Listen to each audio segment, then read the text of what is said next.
through the adoration of the mother, the woman. This has been implanted through the thought process of this unseen group of thinkers.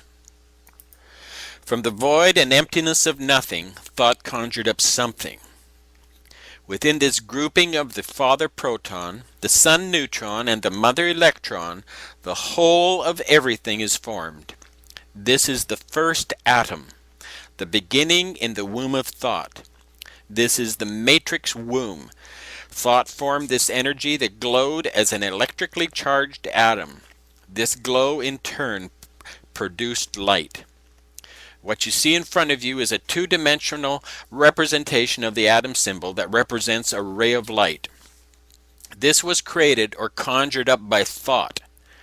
Thought is the Egyptian god Thoth, the creator of almost every activity known to man. Thought is spelled T-H-O-T-H.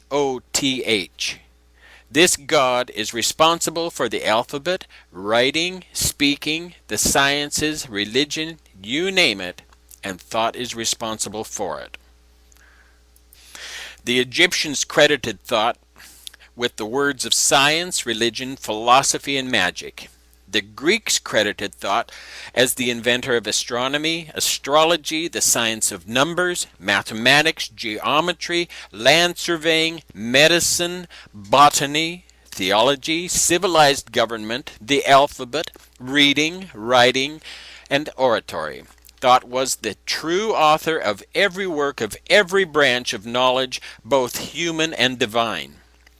This concept of thought as the Egyptian god Thoth has its counterpart in Greek mythology as Hermes, and to the Romans he is Mercury. These are just different names for the same god. El, spelled E-L, is mentioned as the father of all gods in Egyptian mythology. El is the inspiration for the term electricity.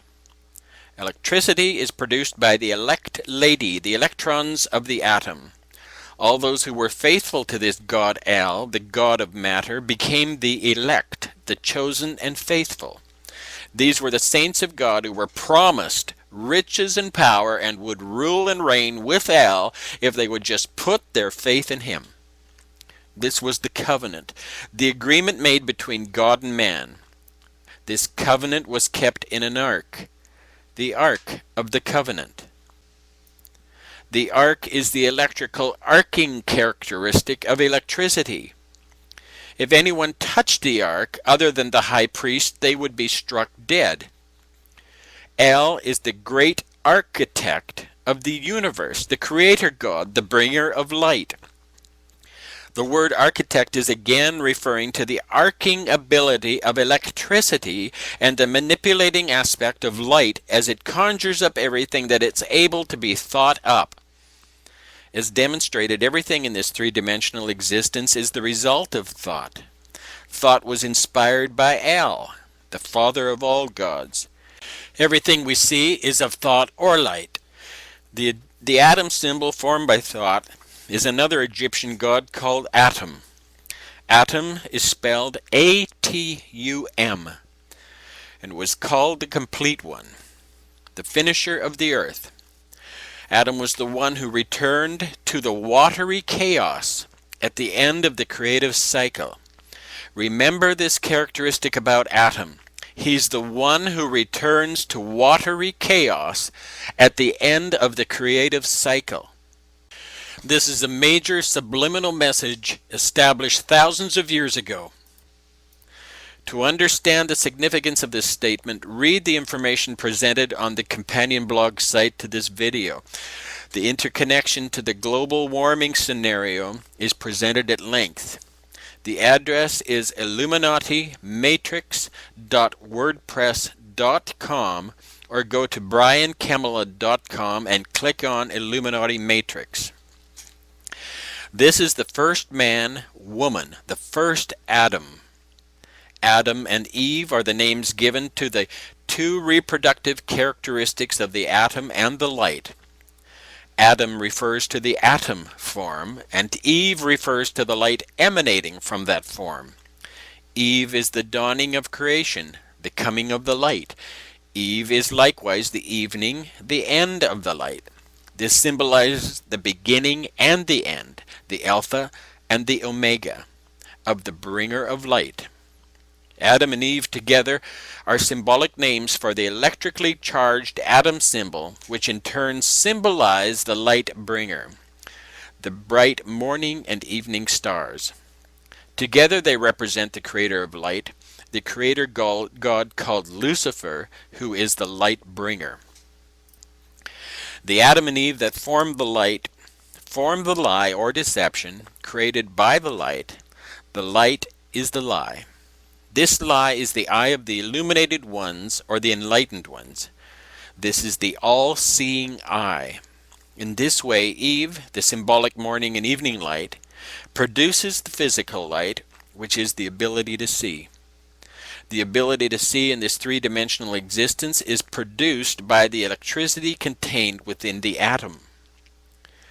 We are further told that thought gave birth to Nefertum. He was a type of young atom. Nefertum was referred to as the sunrise, which means he who is beautiful. This corresponds to the concept of Lucifer, the bright and morning star, who led the way for the sunrise and the approaching dawn. You can see from all this mythology that it is firmly entrenched in the structure of an atom symbol. The atom symbol was conjured up with just the slightest notion of thought from the Egyptian sun god Thoth. The light now fills the earth with its rays. This is yet another Egyptian sun god called Re, or Ra, or again Amun-Ra.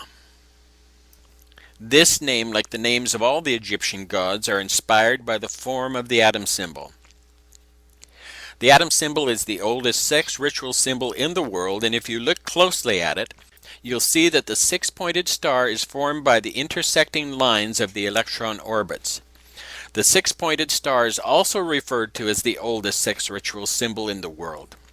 The six-pointed star is the star of Lucifer, the star of God, and the star of David, the divider, the duality god, and is the star of Israel. What has just been demonstrated is how everything was conjured up through thought. If you noticed, the words of the functioning elements in this demonstration and the names ultimately given to the different characteristics used sounded similar to each other. This is the basis and nature of manipulation. These similarities, although different, are close enough to send a message to our powerful subconscious reasoning, convincing us to register a certain thought, even though we're unaware in a total sense of what that thought is. This is called subliminal messaging. It is the foundation and the basis for the total manipulation and disconnection of all humanity from reality. This is the tool used by the Luciferian egregore of thinking beings to bring all of humanity under total control, to make us servants subject to lunacy, thereby causing us to relinquish our strength and freedom that these Luciferian thinkers might reign as God.